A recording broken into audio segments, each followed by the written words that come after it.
নমস্কার, আমি সুপর্ণা আর আপনারা দেখছেন টিডি বাংলা নিউজ। প্রথমেই দেখে নেব আজকের সংবাদ শিরোনাম।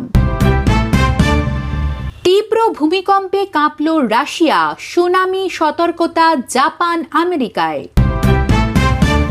ভিন রাজ্যে নির্যাতিত বাঙালি পরিবারের পাশে মমতা সরকার, দিল্লি পুলিশের বিরুদ্ধে এফআইআরের সিদ্ধান্ত।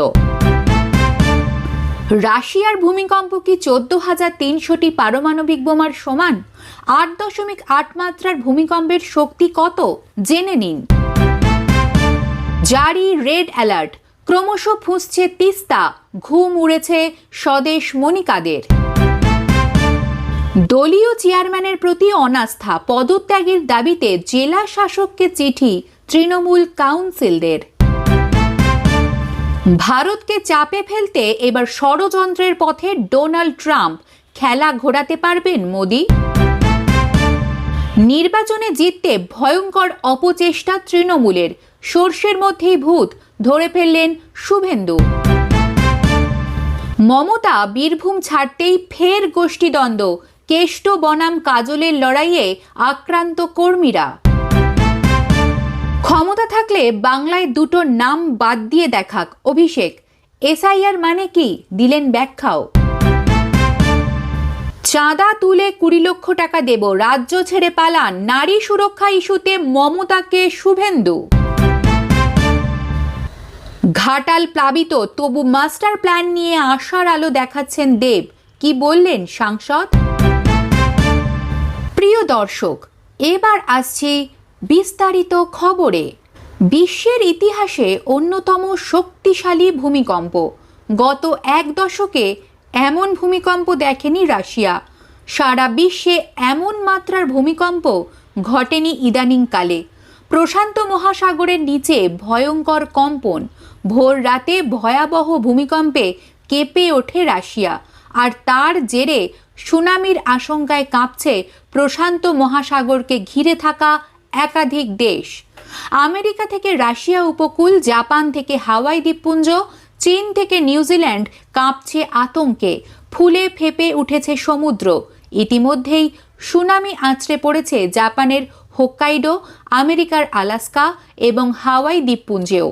জাপানের উপকূল লাগোয়া এলাকা থেকে 9 লক্ষ বাসিন্দাকে সরে যেতে বলা হয়েছে। সমুদ্রের গভীরে বিরাট কম্পনের প্রভাব পড়তে চলেছে পৃথিবীর কোন কোন দেশে? 3 মিটারের থেকে বড় বড় ঢেউ দেখা যেতে পারে পালমিরা দ্বীপ, পেরু, সামোয়া, সলোমন দ্বীপপুঞ্জ, ইকুয়েডর, রাশিয়া, উত্তর পশ্চিম হাওয়াই দ্বীপপুঞ্জ, চিলি, কোস্টারিকা, ফরাসি পলিনেশিয়ায়। এছাড়া আশঙ্কার প্রহর গুনছে হাওয়াই, জাপান, জার্ভিস দ্বীপ, জনস্টন অ্যাটল, কিরিবাতি, মিডওয়ে দ্বীপ। সতর্ক করা হয়েছে New Caledonia, New Zealand, Nicaragua, Panama, Papua নিউগিনিকেও। চীন, উত্তর কোরিয়া, মালয়েশিয়া, দক্ষিণ কোরিয়া, ভিয়েতনামকেও অ্যালার্টের বাইরে রাখা হচ্ছে না। বাঙালি বলে দিল্লিতে নির্যাতন, দিল্লি পুলিশের অত্যাচারের শিকার মালদহের চাঁচলের পরিযায়ী শ্রমিক পরিবারের পাশে দাঁড়ালো তৃণমূল ও রাজ্য সরকার। সেখানেই পুরমন্ত্রী জানালেন, ফিরে আসা এই পরিযায়ী শ্রমিক পরিবারের সব দায়িত্ব নেবে রাজ্য সরকার। বাংলার সাধারণ মানুষ যে পরিষেবা পান তা এই পরিবারকেও দেওয়া হবে। পুরমন্ত্রী ফিরহাদ বলেন, ফিরে আসা সবার পেটে ভাত, সবার হাতে কাজ, সবার মাথায় ছাদ নিশ্চিত করার চেষ্টা করছি। হেনস্থার শিকার পরিবার কলকাতা পুলিশে অভিযোগ করার সিদ্ধান্ত নিয়েছেন, একথা জানিয়ে দিলেন কুণাল ঘোষ। বুধবার তৃণমূলের অন্যতম রাজ্য সাধারণ সম্পাদক কুণাল ঘোষ ও পুরমন্ত্রী ফিরহাদ হাকিমের মাঝে বসে সেই নির্যাতনের বর্ণনা দেন হেনস্থার শিকার সাজনুর পারভিন। দিল্লিতে মালদহের চাঁচলের সাজনুর পারভিন ও তার শিশুপুত্রের উপর নির্যাতনের অভিযোগ উঠেছে অমিত শাহের স্বরাষ্ট্র মন্ত্রকের অধীনে থাকা দিল্লি পুলিশের বিরুদ্ধে। তা সবার প্রথমে সামনে নিয়ে আসেন মুখ্যমন্ত্রী মমতা বন্দ্যোপাধ্যায়।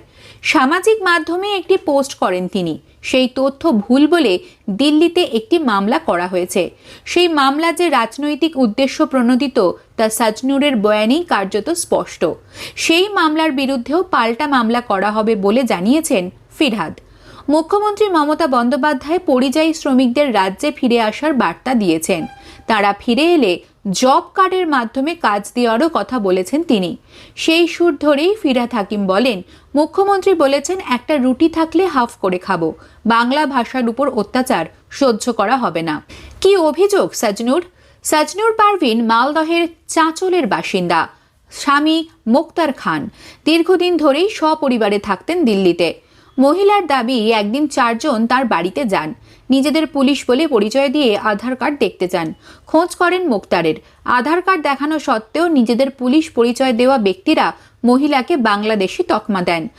তারা যাতে এলাকা না ছাড়েন সেই নির্দেশও দেওয়া হয়। এর পরের দিন ফের 4 জন যায় তার বাড়িতে। সেই সময় দলে ছিলেন 2 মহিলাও। তারাই সাজনুর ও তার সন্তানে এক জায়গায় নিয়ে যায়। সেখানে তার উপর অত্যাচার চালানো হয় বলে অভিযোগ। মহিলার কথায়, আমাকে বাংলাদেশি বলা হয়, আমি বারবার বলি আমি মালদহের বাসিন্দা। এরপর ওরা স্বামীকে ডাকতে বলে, শুরু করে বেধড়ক মার। এবার কি ভারতের সঙ্গে দূরত্ব তৈরি করতে চলেছেন আমেরিকার প্রেসিডেন্ট ডোনাল্ড ট্রাম্প?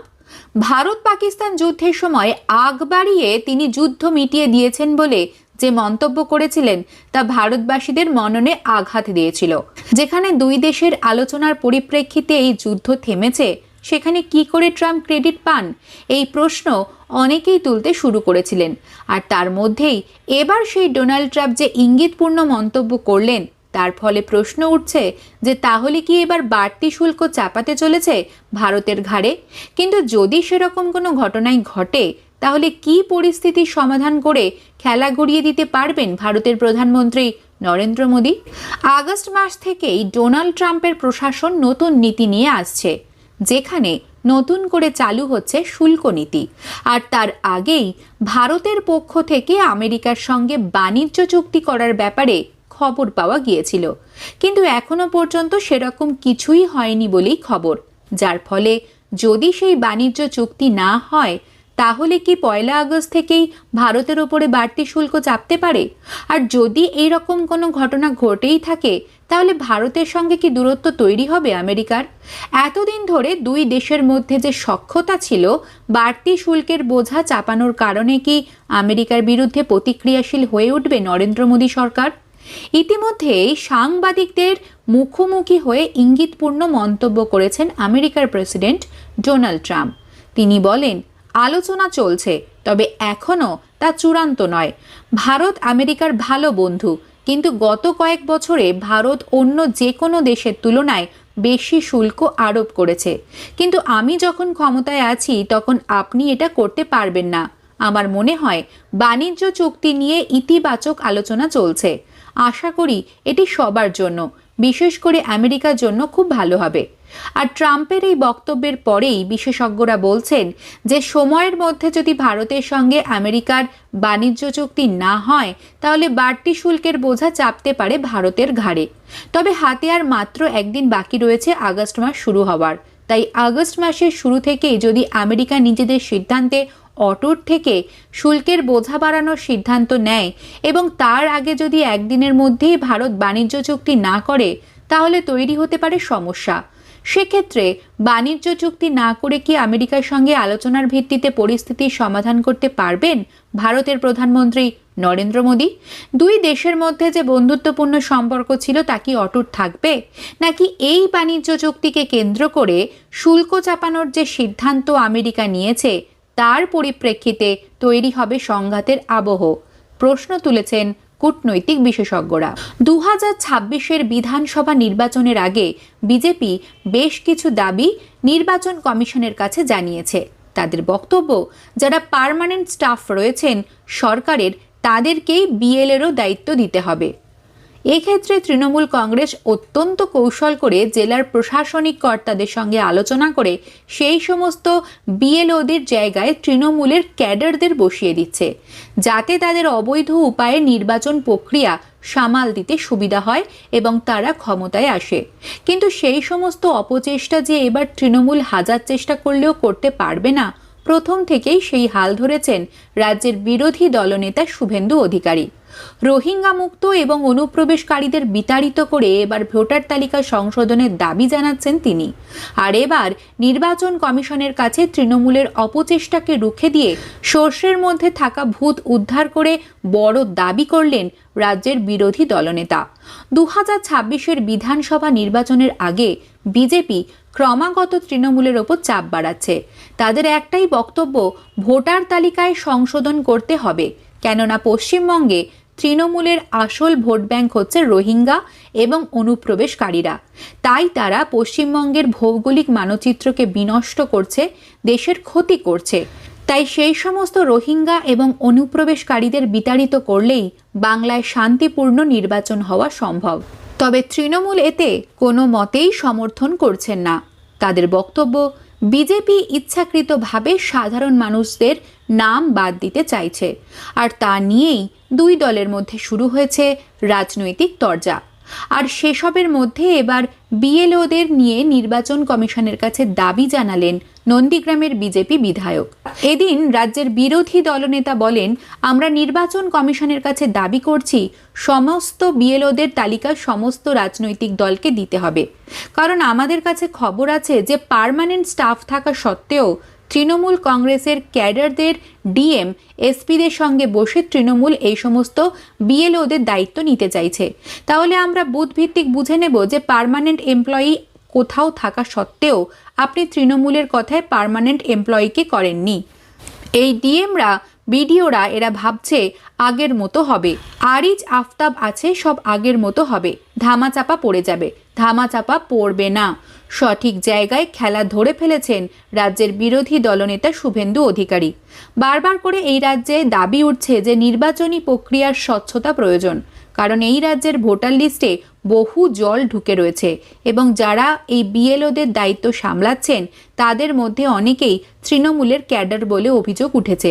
তাই এবার সেই বিএলওদের দায়িত্ব কাদের কাদের দেওয়া হচ্ছে তার তালিকা নির্বাচন কমিশনের কাছেই চেয়ে বসলেন শুভেন্দু অধিকারী।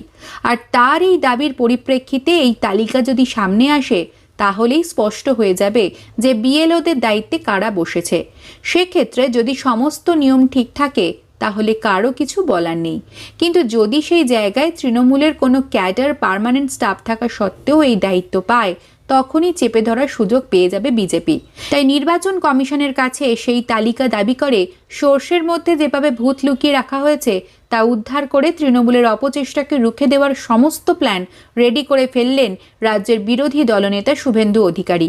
দিনের শেষে তেমনটাই বলছেন রাজনৈতিক বিশেষজ্ঞরা।